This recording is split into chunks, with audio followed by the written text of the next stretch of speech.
Hello guys and welcome back to the channel. In this video, I'm going to show you how you can add captions in Canva. So let's get started. First of all, open Canva and click on create a design.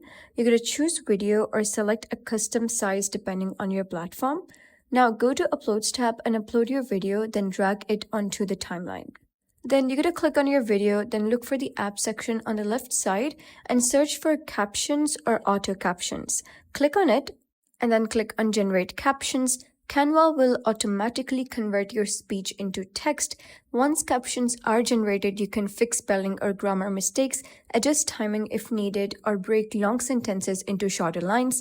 Make sure captions are clear and easy to read.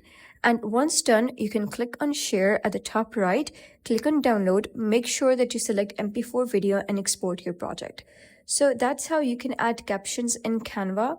If you found this guide helpful, please consider subscribing and leaving a like. It really helps me out, and I'll see you next time.